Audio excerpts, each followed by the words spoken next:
on the recording. Hello, and thank you for joining us today.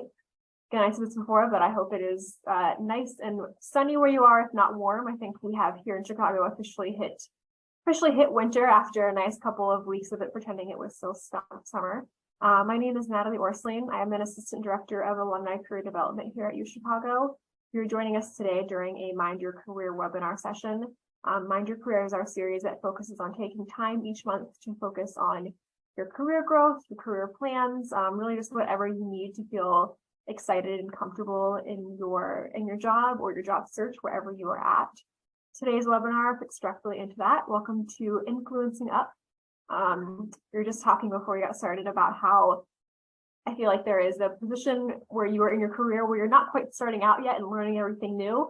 But you're not yet in that sort of management typical influencing role. You're in the middle and you want to know, how can I use my skills and my knowledge to have an influence on my company without being directly in that sort of typical role.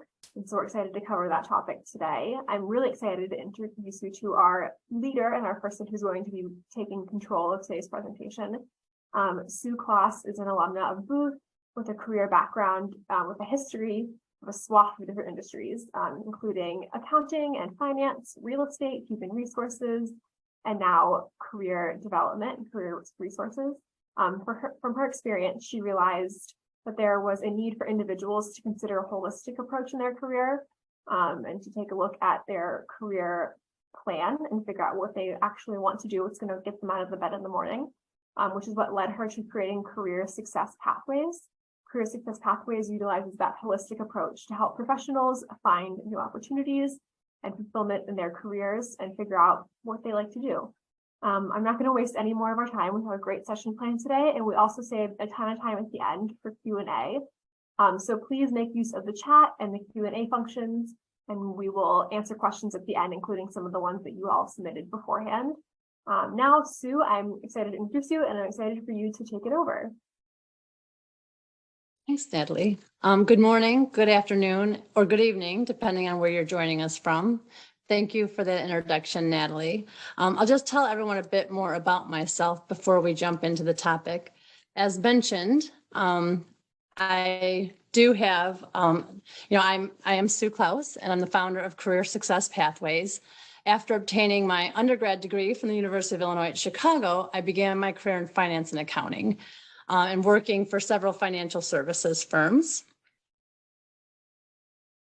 Excuse me. I earned my CPA, and I also dabbled in restaurant ownership and bartending through a gig through my marriage, right? I had a family that was in that. I married into a family that was in the restaurant business. The interactions with customers made me realize I did not want to spend the balance of my career crunching numbers in an office. And then when I graduated from the University of Chicago with my executive MBA in 2008 from Booth, I knew I wanted to get into HR. I knew I wanted to help people within the organizations where I worked.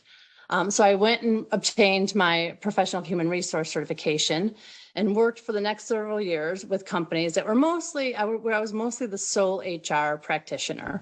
Again, in financial services, in private equity, and in the real estate industry at a REIT.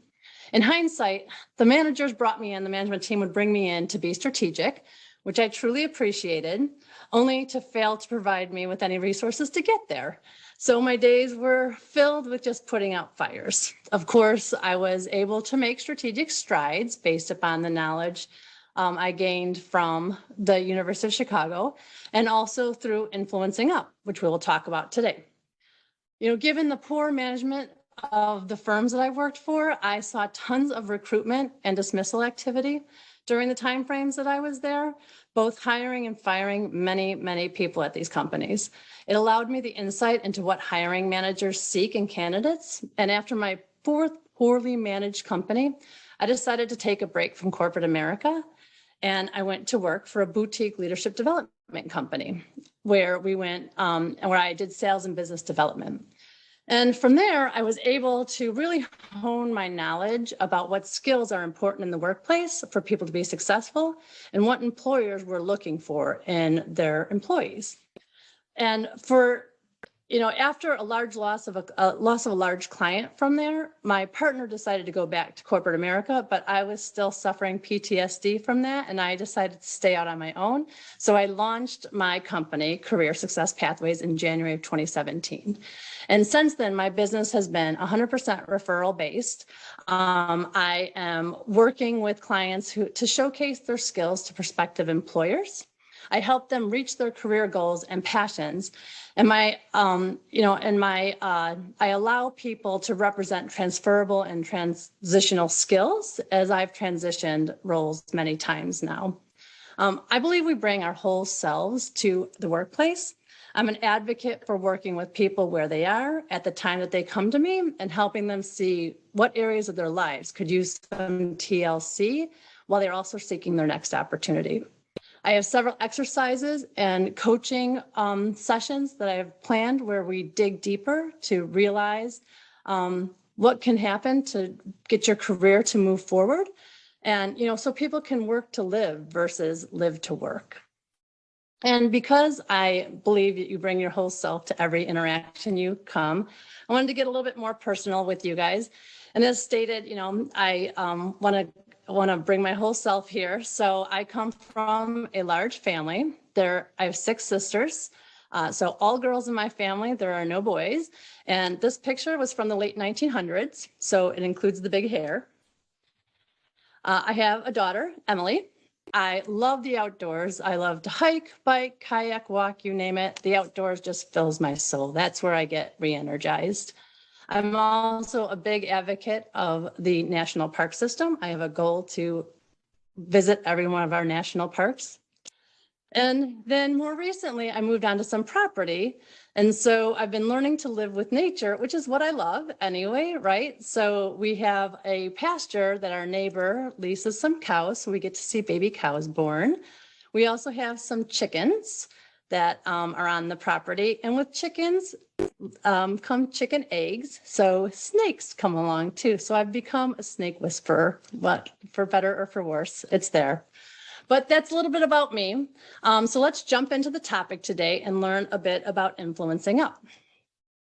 Okay, I will warn you that my slides have a bit more detail on them because I would like to present them to people who would like them. So I normally wouldn't put as much detail on a presentation, but if you'd like a copy of the slides afterwards, I'm more than happy to send them to you. And I'll put my email address back up and Natalie will send it out for you as we, at the end of this and as a follow-up. So let's talk about what influencing up is and to define it. I'd like to talk about important influencing skills that are needed. Let's look at a couple of success and failure case studies. And then there's some other factors I'd like to consider that I don't think were covered. I'll cover in the top part of this presentation, but we'll get to at the end. So when preparing this presentation, I considered not only the level above your level, but the level above that level. And if you really want to look at it in reality, influencing up can be any level above that. It's any higher stakeholders, it's inside or outside the company. So I really want to concentrate today on just looking at ways where you can use your skill set to influence those around you. And most of us will have a comfort level for influencing people at our level or below. And a lot of it's the same exact skill set. It's just how do you frame it to help you influence up as well. So while influencing up is a skill itself, there are tons of skills behind that skill that allow you to become better at influencing up. When you Google skills need to influence up, you'll come across a similar list of what I have on this slide. While all of those are needed to some extent, I think there are a few that you can concentrate on where you can make immediate strides if you really concentrate on the skills. These skills I would like to speak directly to today are research, self-advocacy, and communication. Let's take a look at what each one of these means. So in research, I recommend you be prepared, right? Research is the time and investigation you put into making a solid case for the topic you'd like to influence. This skill set also includes the support and documentation you provide when you're presenting your case. Self-advocacy. Self-advocacy is the promotion, encouragement, and support you bring to your ideas. Over time, as people listen to your ideas and they're implemented, you get to show the results you bring about that have positive incomes. And then that will lead to the idea that people will begin to give you more credit sooner as you bring ideas to the table. And the third one is the communication. This is the message you convey, and it also includes the way you convey it, which we'll talk about further in a minute. The last thing I'd like to talk about is not really a skill necessarily, but it's more of a mindset. And I would be remiss in my duties to you today if I didn't mention how important a slight shift in perspective could be. Just a small nuance of change in how you see a situation or how you frame a question could make all the difference in how you influence or persuade somebody. So, do you see yourself as the little guy trying to impress the big dog? Or are you the cat who imagines he's a lion? As we look at steps to influence up, there's a website called The Muse, and on the Muse website, there's an article detailing the steps to influencing up. And according to the author, Joe Miller, there are 3 steps to be successful at this skill. Let's take a look at each of these steps. First, by learning what is important to your manager and the business, you can show that what you're doing and asking for is relevant to their top priorities. Know their pain points and metrics. Is innovation key right now, or are new ideas being tabled? Is the company in cost-cutting mode or in build-up mode? This information would be critical to knowing how to approach your managers. Know your numbers inside and out. Don't make up any data. It will come back to bite you. And if you don't know the answer, it is all right to say that you will find out the answer and come back to them. There is nothing wrong with that. Know the high-level business objectives and how they affect your manager, both personally and professionally. Where is your manager feeling stressed and stretched? Where can you and your team help? All these are important. Once you know where your boss is focused, work backwards to craft your message. Establish that clear link between his or her most important priorities and what you want to say in your talking points. You'll often hear leaders refer to making a case study or making a business case instead of, just simply asking for what you're looking for. And this will give you an opportunity for some creative problem solving. And it also leads to our next step, communication. Remember, it's not only the message, but how you convey the message. So get to understand your leader's style of communication and how they like information presented to them. That can make a huge difference. Many times, speaking to the assistants of the leaders will help be a great place to get this information. Or speak to others who have had to present at this level as well. Lastly, be sure to have conviction in your message. To make an impact on executives, you must truly believe in what you are saying and have conviction that it's the right solution for the organization. Don't falter in your messaging. You need to believe it and you need to be able to stand behind it. Step 3 deals with obtaining support for your ideas. Get to know and agree upon your leader's expectations of you. Take the lead and ask to meet with and go over the expectations. Negotiate for what works for you. For example, if your boss likes to be hands-off and you are someone who needs more support, ask if you can have more frequent check-ins. Or on the other hand, if your boss wants to meet with you daily and you just want to be able to meet your deadline, see if once you've met expectations at the beginning, if you can just have a twice weekly check-in. Even those slight changes in the process will make a big difference. Empower your manager to empower you by negotiating what you need to perform successfully. If you find yourself in a situation where you feel like you just can't seem to get your boss's attention, ask yourself, have you been paying attention to what your manager what their manager's goals are, their decision-making style, and their preferred method of supporting you? If not, there's definitely room for improvement in how you work together. You have to remember, Your leaders want you to succeed.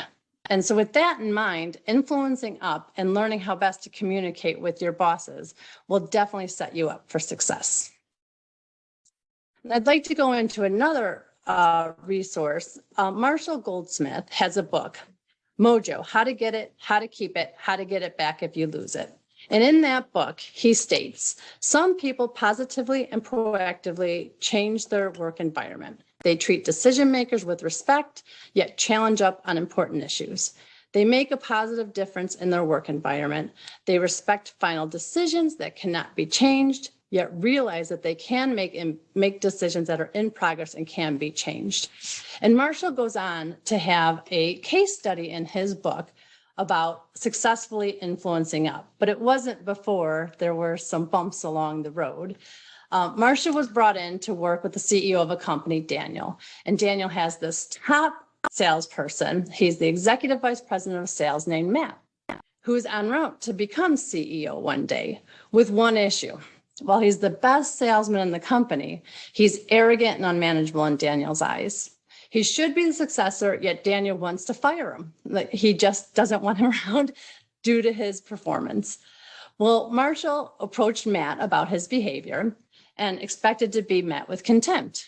But to his surprise, he's a smart, good-looking, athletic, polite man who didn't even resent the visit to find out what was going on between the disconnect with his boss. He sincerely wanted to understand the problem. This in and of itself made Marshall realize he's probably somebody he could work with. So he did a 360 and went to his assistant to provide feedback on him. It became obvious where the problem was.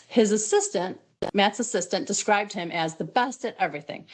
He's the best salesman, the best boss, a great leader, a best pal. Everyone loves him and thinks he's dumb. So she went on to say that, when pushed on that point, she went on to say that he won't acknowledge Daniel as the CEO. And herein lies the problem. Matt believed that his CEO just didn't understand his sales decisions, as he had come out of the finance world and was not looking at the world from the sales and what really made money for the company. Matt felt he had way more knowledge and years of experience and training and knew more about what made companies successful than his managers did. The irony was that Matt was a master at influencing people as a salesman, but he was neglecting to influence the most important person in his organizational life, his boss. And that's why people thought he was dumb. So Marshall gave Matt the following note to read. He said, every decision in the world is made by the person who has the power to make that decision. Not the right person, not the smartest person, or the most qualified person, and in most cases, not you. If you influence this decision maker, you will make a positive difference. If you do not influence this decision maker, you will not make a positive difference. Make peace with this. Matt took a look at this note, and he was also asked to reflect on what he thought would happen if he treated customers the way he treated his boss. And his response was, they'd throw me out the door. Then he began to better understand that influencing up in a positive way was just as important as influencing down. He began to apply his salesman instincts to repairing the relationship with his CEO. He did all the salesman things. He called back promptly. He followed up on outcomes. He scheduled face-to-face meetings, and he didn't blame the customer, i.e. his boss, for not buying what he was selling when one of his ideas was not acted upon. He supported the decisions that were made regardless. This is a great example of ultimately positively influencing up, even though it started out where he was making every mistake of not doing it successfully. So for the second case study I'd like to talk about is a friend of mine, and we'll call her Alice. Alice left a company because she didn't care for her manager, which a lot of people do, right? The saying is you don't leave companies, you leave management, right? And so Lisa was the manager, and Lisa was not a good manager in any way, shape, or form. And my friend Alice was quite happy to go on and find a new job with a solid management team. It was a remote work environment. She was, loving her job. She had the freedom she never had. She had the role she always wanted, and she was doing really well in this role. And fast forward a couple years, and Alice is moving along smoothly and ends up getting a promotion at the company after 2 years. So Alice is creating a team that hadn't really existed before, and she loves her new role. She's developing a relationship with her new boss, Rick. Well, Rick calls her one day and lets Alice know that he's getting a new boss. And he lets her know that the new boss's name is Lisa. Yes, the same Lisa that Alice had escaped 2 short years ago. So this is an example of not influencing up very well. Could this scenario have been avoided? Could Alice have had a better relationship with the management team above her boss, Rick, so that she could have been involved in the decision to hire Lisa or not? I'd like to think yes, but unfortunately, time will have to let this play out.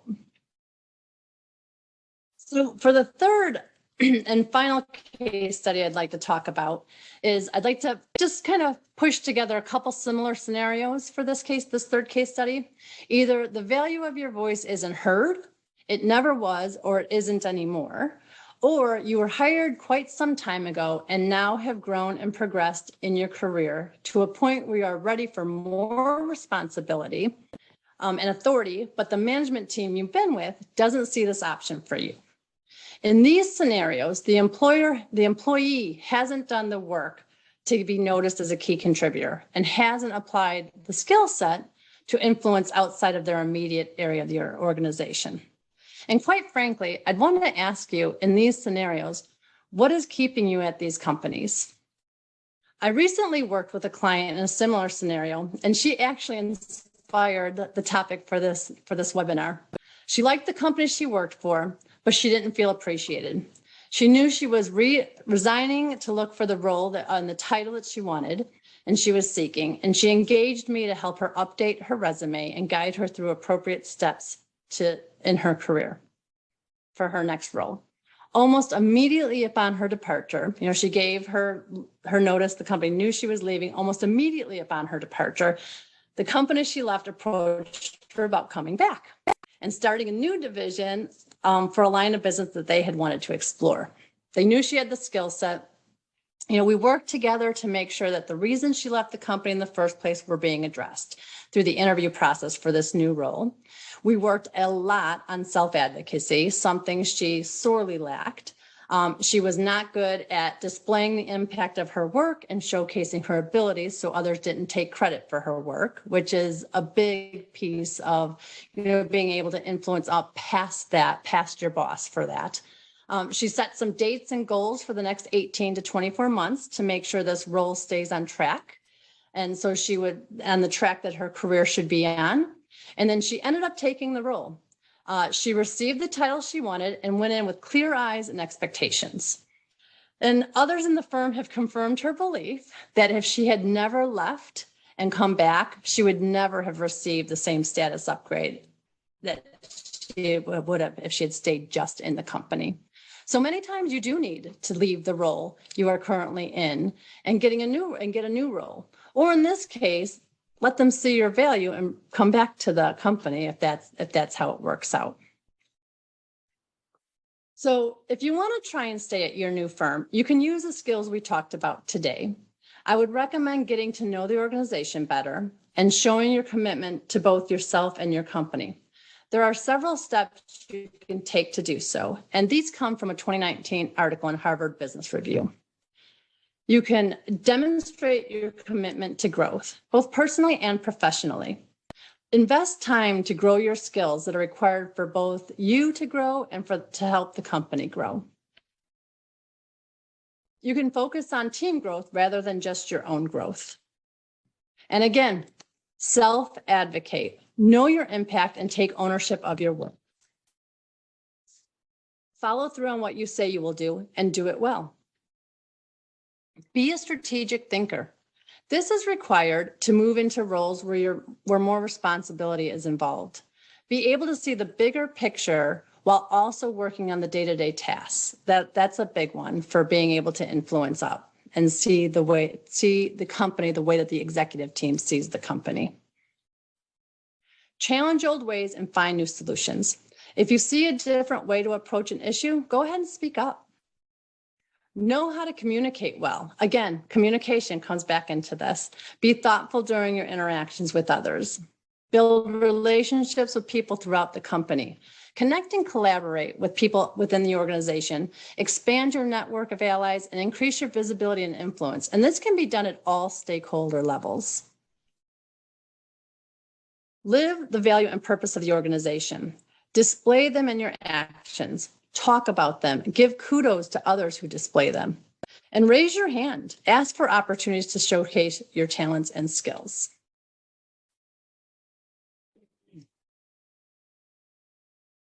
So now we're going to talk about a handful of things to avoid when practicing influencing up. And let's look at this first one. Avoid getting into desperate situations. Don't wait until it is too late to do anything about something that has gone wrong. A woman who had a bad interaction with a client was taken off the next project without even addressing any of the issues with the higher ups. Anything about what went wrong, what went right. So make sure you sit down with your manager and have a one-on-one after a project to talk about the positives and negatives. Make sure you get across the message that the negatives are not who you are in total, that you are the sum of the projects you've worked on, and show that you've learned from this project and take those learnings forward. Another thing you want to avoid is to not moan about the decisions that were made. If you tried to influence the decision and it didn't go your way this time, find ways to support it anyway. If the process isn't going to work and is still inefficient, consider alternatives until you can gather enough information to make your point about why the change you suggested should be recommended, should be reconsidered. Use research and data gathered to help support your point of view. Also, try a shift of perspective here, going back to that mindset. Sometimes seeing what you're doing as an act of service, it's building your self-esteem or just gaining knowledge is a way to look at the work that you do, and you won't see it as a chore as much as a way to help the company and establish its goals. Another thing to avoid is to not resent those who have more power than you. Yes, there's a lot of decisions that are made that you feel like you don't have any input into, but find a way to gather more information, ask questions, stay humble in your journey. Work with your upper management to set goals that allow you to have a seat at the table and demonstrate influences in decisions that are made. And lastly, don't become a yes man or a suck up. The last thing you want to do is to come across as desperate, fake, or phony. Check your motives for your influence. If your intention is to suck up, then you will come across as sucking up. It's just that simple. So many of us are familiar with those who are below, are familiar with influencing those at or below our levels. And we have a somewhat comfort level in persuading those in peer positions or positions we supervise. Almost the exact same skill set is needed to influence up as to influence down. So make sure that you take these skills that you already have and use them to influence up. Remember, who is your customer? In the case like Daniel and Matt wasn't considering his boss, his customer, and he needed to recall this in order to find a level where his actions would be influential for his career. Once he did, he excelled. And do the research to know what your customer values. Be able to leverage this information during your presentations and persuasions. Ultimately, this skill is about relationship building. This will take time and effort, and you will need to take the time to develop relationships and the skills required to find success in influencing up. So some key takeaways today that I'd like to talk about are: know the skills that you have, know the skills you need to develop. Go back to the three main skills that I want to point out: the research, communicate, and self-advocate. All three of those are very important to work towards. And then practice. Take action. Do it in small successes. Do it to, start practicing on your peers or your boss, and then figure out a way to practice on your boss's boss, and then find out a way to get in front of the executive team. So go ahead and practice. Your little successes will lead to big successes. And so that's the presentation I have today. Again, if you'd like this presentation, a copy of this deck, you can email me and Natalie will send out the information as well. I would like to thank everyone for their time and attention today. I truly appreciate each and every one of you. Thank you. Awesome. Thank you so much, Sue. And now we're going to have some time for some Q&A here. So if you have any questions from her presentation or any you've been thinking of as you were waiting for today's event, please submit them via the Q&A or the chat. But we have some that came in beforehand, so we're going to start off with those. I think a big one, and maybe one that we can address straight off the bat because we are here virtually, which is how do you recommend influencing up when you're in a remote work environment? I think it's some of the tactics are easy when you're sitting in the same area as people and you can have like those sort of one-on-one conversations, but when you're remote it can be a bit difficult. So do you have any advice for that?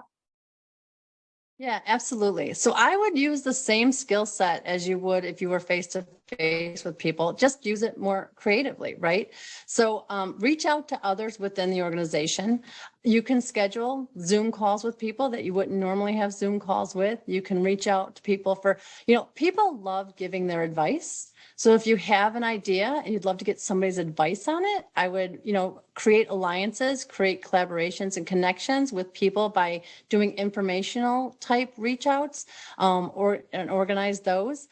Get to know people on both a personal and professional level. When you get to know somebody personally, they have just a different level of trust.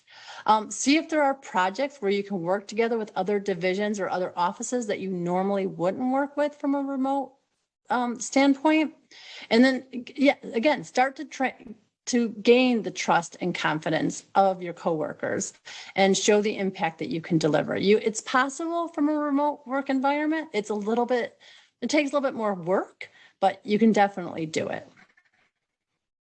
Awesome. And then you also talked about in the presentation how knowing your sort of managers and your boss's priorities is helpful when you're trying to influence up. But how do you have some influence if you know that maybe the project you're working on, the team you're working with is not currently the top priority of your organization or your management, but you would like it to be? You kind of want to put yourself and say, hey, think about us. We have some good ideas, or our work is important too.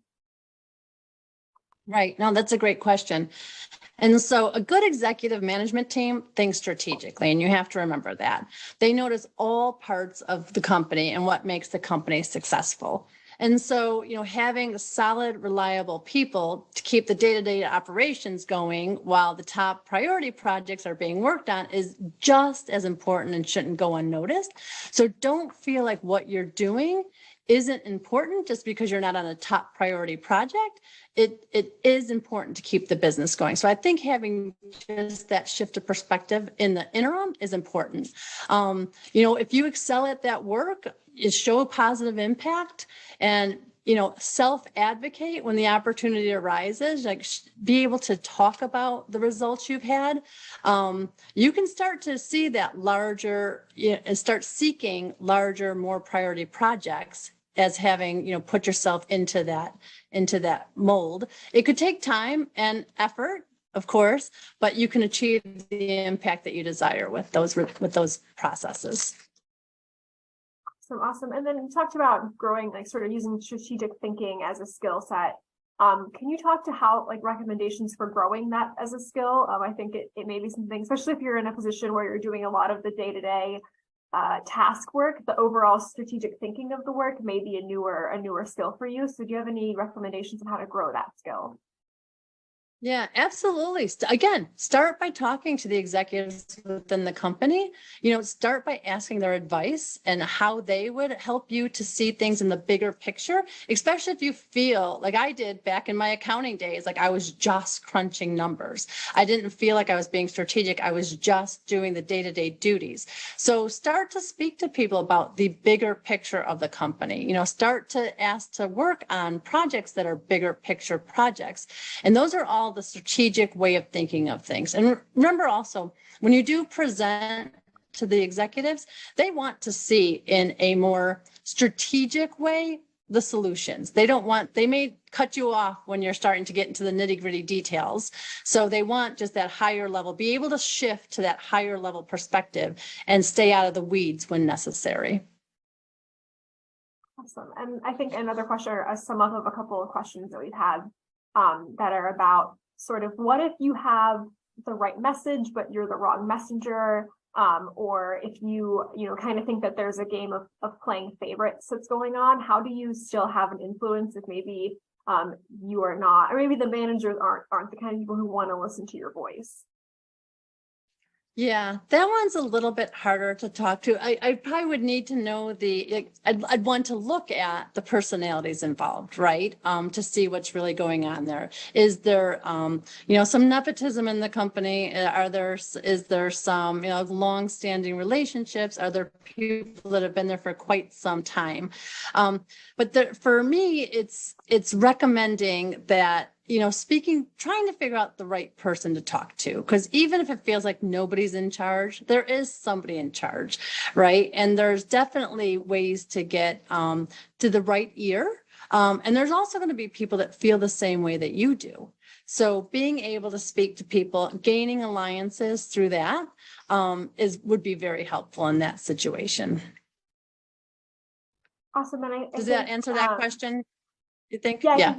I think it totally does. I think being able to, find different tools and different methods with, maybe the typical way of just going to someone and saying, hi, I have an idea and you should listen to it, if you know that that's not going to be well received. Yeah. I think different. Yeah. Different And I think, practice.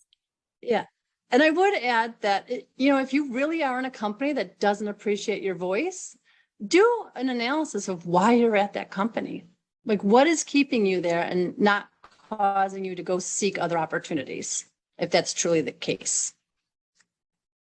Yeah, and I think along with that question, we got a question about, how do you manage if you are in a place where maybe it's like an old boys circle and you're a woman, or they're used to hearing, I think your example of, maybe the management comes from a finance background and you come from a sales background and they're just not used to listening to you. But also if you're a woman or a minority and they kind of are not willing to hear your voice, what is your advice for stepping in and still having some sort of influence?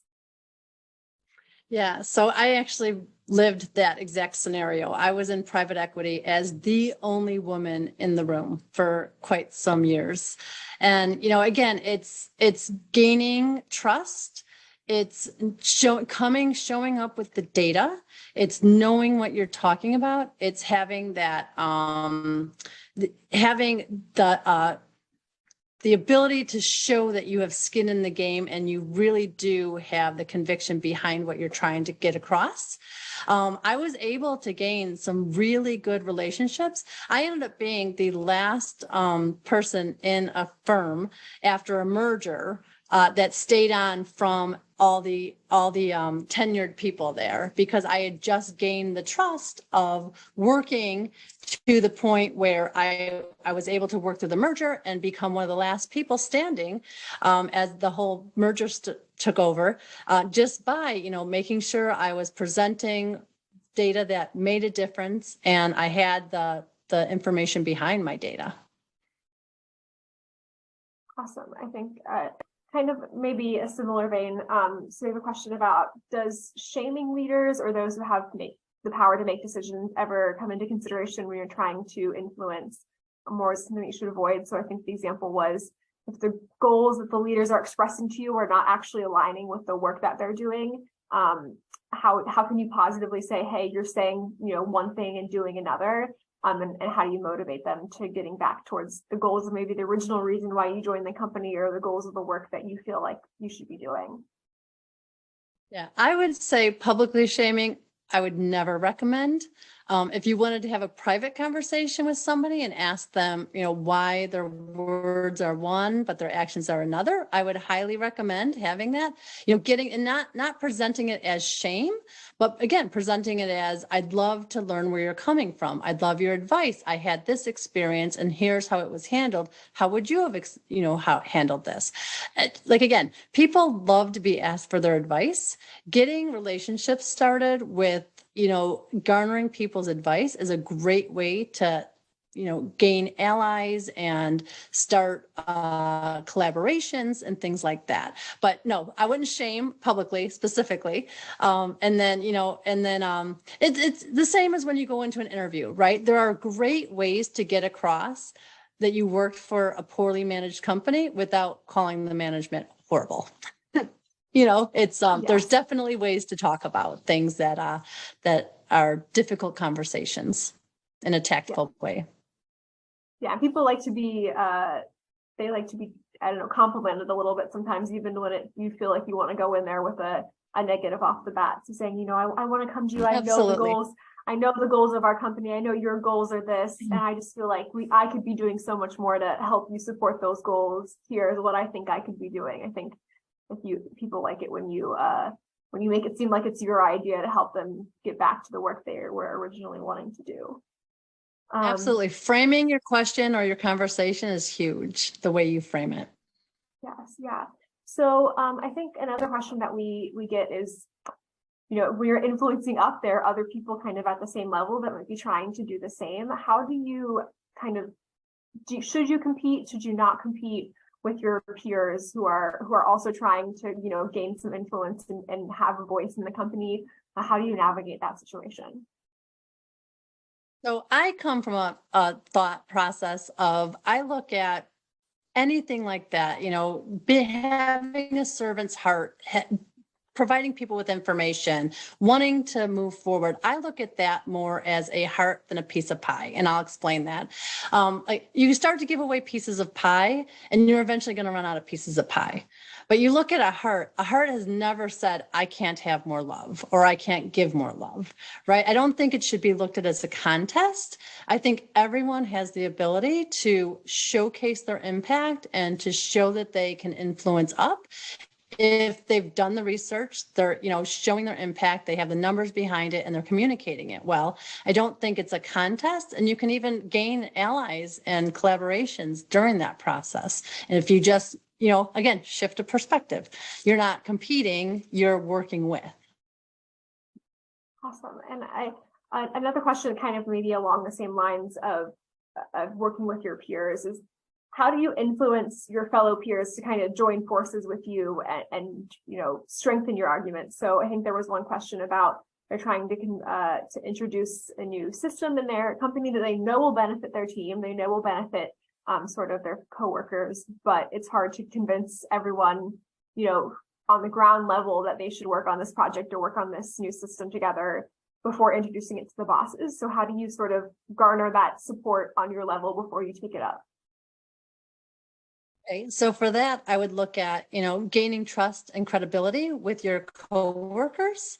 What is it that they're pushing back on? Doing the research to show the numbers. If you have the data behind why it would be a better system, that it would save X amount of time. I always tell the clients I work with, really what you're getting towards, there's three things you want to showcase when you're speaking to people. How can you make more money for the company, decrease costs, or improve processes, right? Those are really what it boils down to that companies want to see. There's a whole host of tangent lines you can go down from that, but those are the three big ones. So if you can show, an increase in revenue, decrease in costs, or a process improvement and have data to back it up, it's hard to not be able to, keep that momentum moving after you've gained credibility and trust that what you're saying is truthful and honest, and you have the conviction behind it.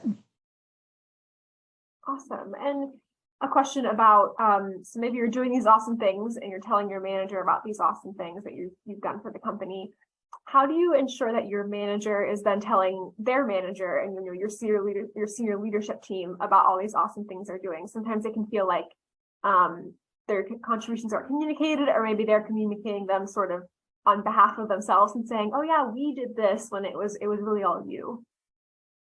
Yeah. So that's where self-advocacy comes in, right? And that's where having that relationship above the level of your boss comes in. This is what I just worked with that one client on just a few months ago.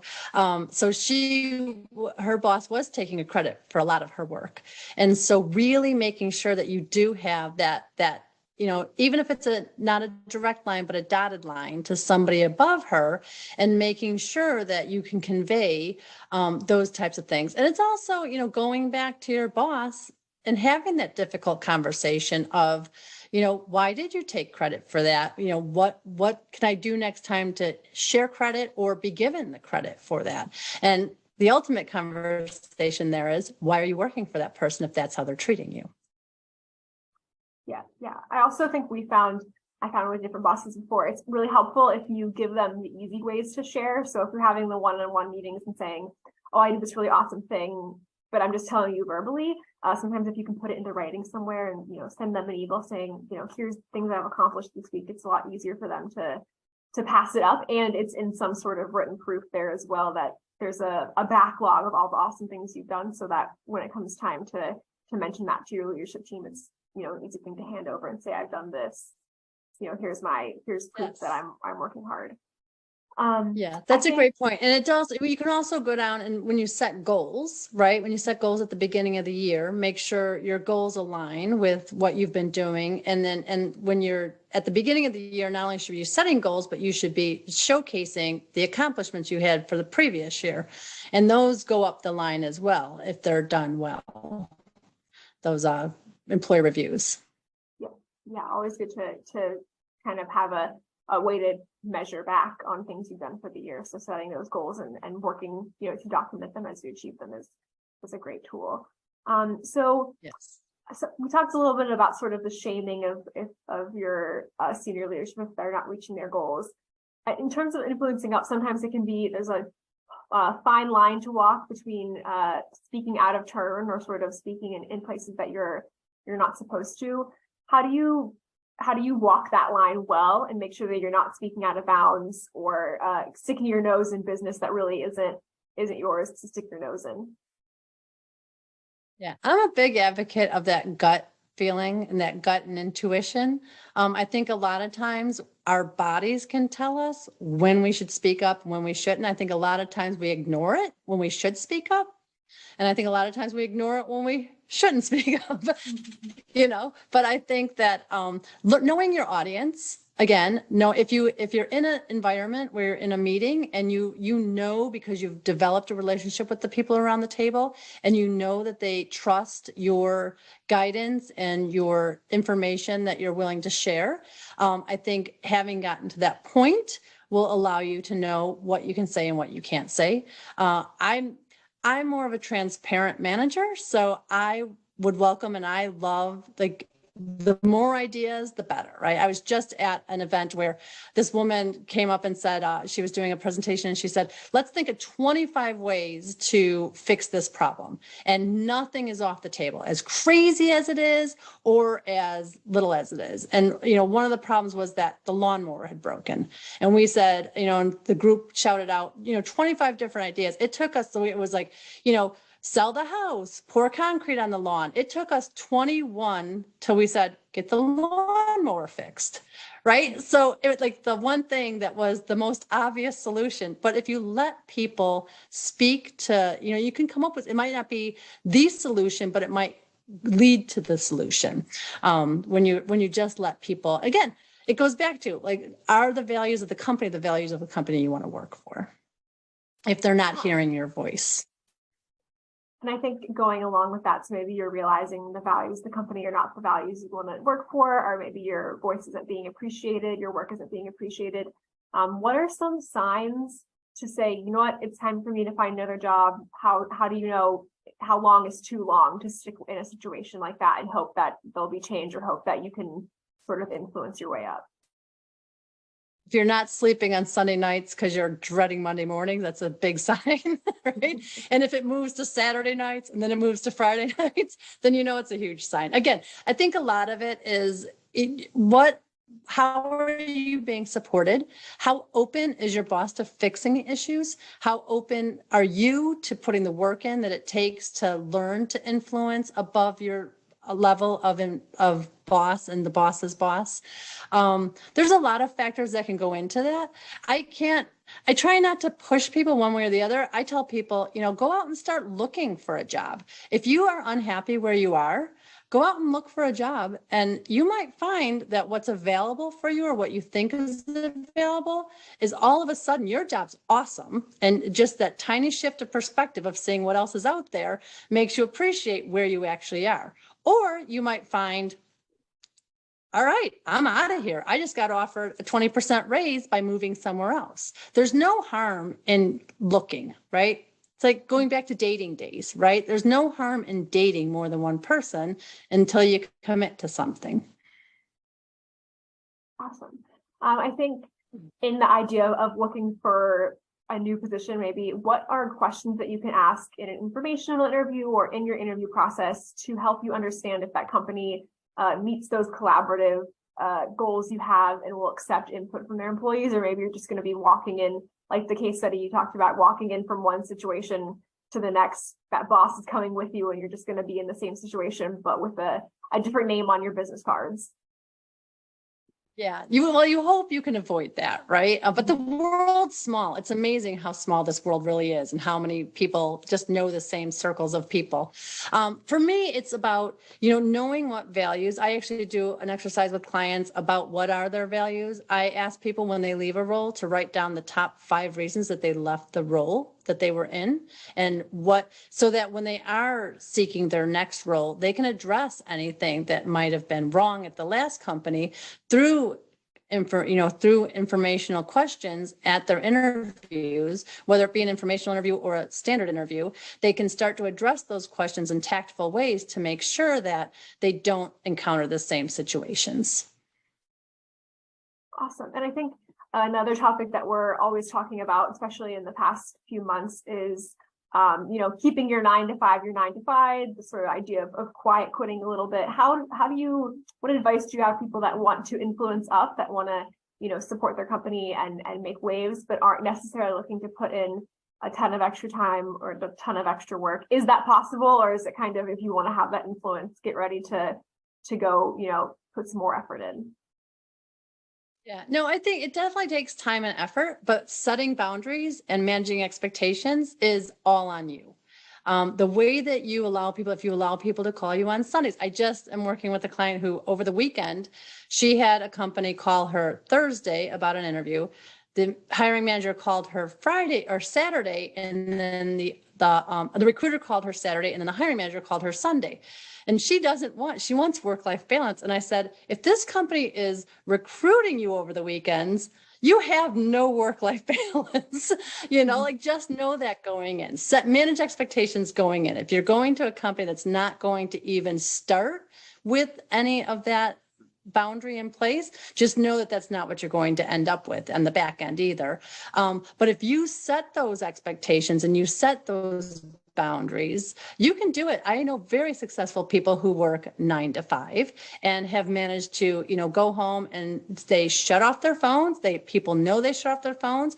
If there's an emergency, they have an emergency way to get in touch with them. But it's, they have managed to kind of separate. And like I said, you bring your whole self. So your work comes home with you and your life goes to work with you, right? So there is going to be some crossover.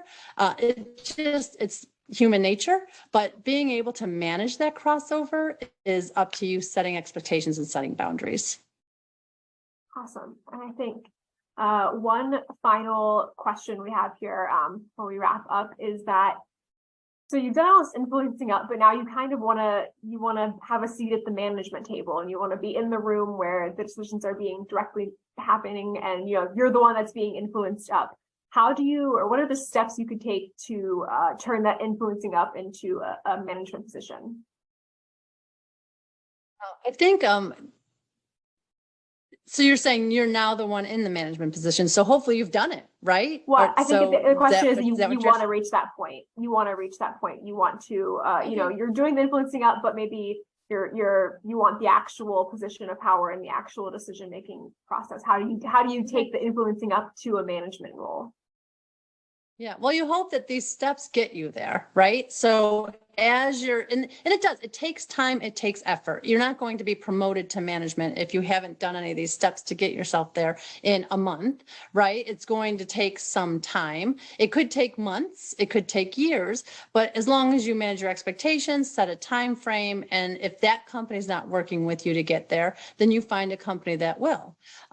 So for me, it's more about, getting those relationships built, getting in front of these people. So as you influence up and as you're starting to get a seat at that table as a lower level person, they'll see your value, they'll see the impact you've been making, they'll see that you are trustworthy and you have credibility and that you have conviction behind the results that you are, the processes that you're doing and the results that you want to achieve.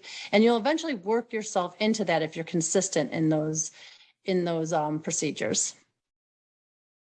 Awesome. Well, thank And you if not, so much. find a company that'll put you there. Yeah, there's always the chance to move on and up and find some place that you feel like you are aligning with the work and the values more. Right. So thank you, Sue. Thank you so much for joining us today. We really appreciate it. I know I have certainly learned a lot and will be taking it into my work. Like Sue said, her information is here on the slide, and I will send it out along with the recording of this event to you all a little bit later on. Thank you all for joining us today. We're really excited about that. I'm going to throw in the chat our webpage, our Alumni and Friends webpage for all of the alumni career programs events. We have some great stuff coming up in this month. We have some great stuff coming up in December and in the new year. If you're already looking that far ahead, we have some awesome things coming up. At the end of this event, there will be a survey. Please take a few moments to take it. We really appreciate feedback. Always helps us plan our next events and helps us make sure we are helping you the best way we can. Enjoy the rest of your day. If you are in America and able to vote, I hope you get the chance to. Great way to practice your democracy and get, a walk on your lunch break if it's close by. Thank you all, and we will see you soon. Thank you.